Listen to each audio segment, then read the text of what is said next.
পুঁই শাকের মধ্যে মিষ্টি কুমড়া দিয়ে খুবই টেস্টি মজাদার সুস্বাদু একটা সবজি তৈরি করে দেখাবো, যেটা দিয়ে ভাত বা রুটি খেতে অসম্ভব মজার লাগে।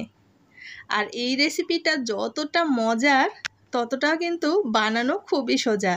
তো আসুন পুরো রেসিপিটা দেখা যাক। তো এখানে পুঁই শাক আর মিষ্টি কুমড়া নিয়েছি। শাকটা যত বেশি তরতাজা হবে এই রেসিপিটা কিন্তু খেতে ততই বেশি মজার হবে। আর মিষ্টি কুমড়াটা দেখতে পাচ্ছেন একদম টকটকা, আর এইটা খেতে কিন্তু অসম্ভব মজার হবে, দেখেই বোঝা যাচ্ছে। তো চলুন সব কিছু কেটে নিই। তো এখানে আমি মিষ্টি কুমড়াগুলো এভাবে টুকরো করে নিয়েছি, দেখতেই পাচ্ছেন না বেশি মোটা না চিকন এমন করে কেটেছি। আর এখানে পুঁই শাকগুলো আমি কেটে ধুয়ে সুন্দর করে বেছে নিয়েছি, আর এগুলো একটু ছোট ছোট করে কেটে নিয়েছি। তো আমি আজকে হাতে মাখিয়ে এই রেসিপিটা তৈরি করে দেখাবো।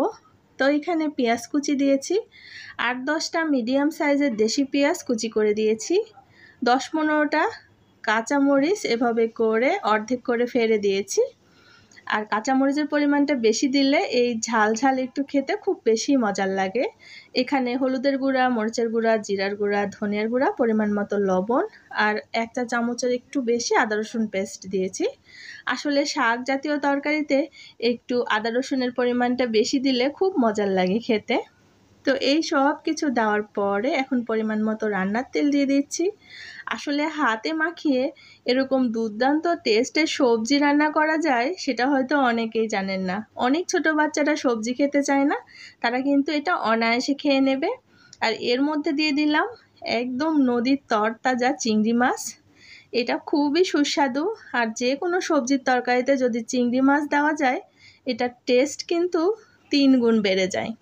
তো চিংড়ি মাছটা দেওয়ার পরে সব মশলার মধ্যে আমি সুন্দরভাবে মাখিয়ে নিচ্ছি।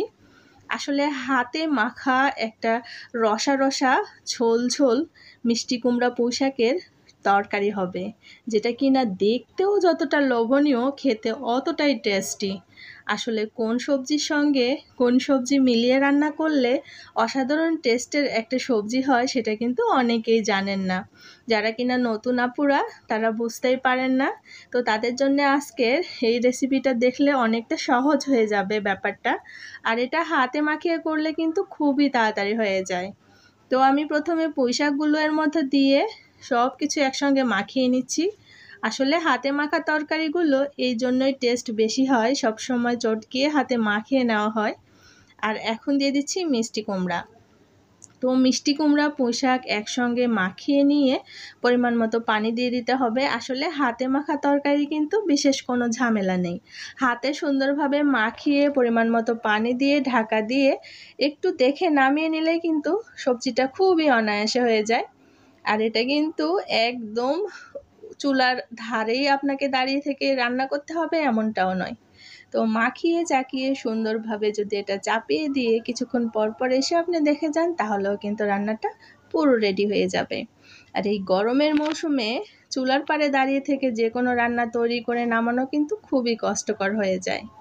তো এখন পরিমাণ মতো পানি দিয়ে দিচ্ছি, আর এখন ঢাকনা দিয়ে ঢেকে দেবো। আর এমনিতেও পুঁই শাক থেকে অনেকটা পানি উঠবে। মিষ্টি কুমড়া পুঁই শাক এই সব কিছু সেদ্ধ হওয়ার জন্য কিছুটা পানি আমি এখানে অ্যাড করেছি পরিমাণ মতো। আর এখন ঢাকনা দিয়ে ঢেকে গ্যাসের ফ্লেমটা অন করে দিলাম। আর এই মুহূর্তে কিন্তু দেখতে পাচ্ছি প্রচুর পরিমাণের পানি উঠে গিয়েছে বলকের সঙ্গে সঙ্গে। আর এই পানিতে সব কিছু সেদ্ধ হয়ে যাবে। পুঁই শাকের ডাঁটাগুলোও সুন্দরভাবে সেদ্ধ হবে, আর সঙ্গে সঙ্গে মিষ্টি কুমড়াটাও সেদ্ধ হয়ে যাবে। তো এখন পানিটা যখন হালকা নিচে নেমে গিয়েছে আর হালকা একটু ঝোল ঝোল, এই তরকারিটা আমি নামিয়ে নেব। একেবারে যে এই তরকারিটা মানে পানিটা চচ্চড়ির মতো করে নেব সেটা কিন্তু না, হালকা পানিটা রেখে দেব, তাহলে এটা খেতে বেশি সুস্বাদু লাগে। তো তৈরি হয়ে গিয়েছে, আর এখন গ্যাসের ফ্লেমটা আমি অফ করে দেব, কারণ একটু মাখা মাখা ঝোল ঝোল টাইপের এই তরকারিটা খেতে অসম্ভব টেস্ট লাগে, সেটা কিনা আমি আগেই আপনাদের বলেছি। তো পুরো রেসিপিটা আমার সঙ্গে দেখার জন্য অসংখ্য ধন্যবাদ আপনাদের। আর এখন দেখেন আমি এটা গরম গরম ভাতের সঙ্গে নিয়ে খেতে বসে গিয়েছি।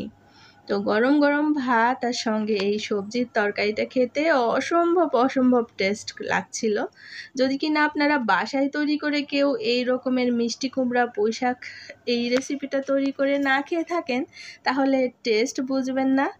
একবার হলো এই রেসিপিটা তৈরি করে খাবেন, খুবই মজার লাগবে।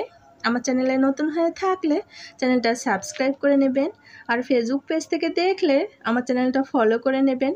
রেসিপিটা যদি অনেক বেশি ভালো লেগে থাকে তাহলে ফ্রেন্ডস অ্যান্ড ফ্যামিলির সঙ্গে শেয়ার করবেন, আমার কাছে অনেক বেশি ভালো লাগবে। আর আপনাদের সুন্দর সুন্দর কমেন্ট পড়তে আমার খুব বেশি ভালো লাগে।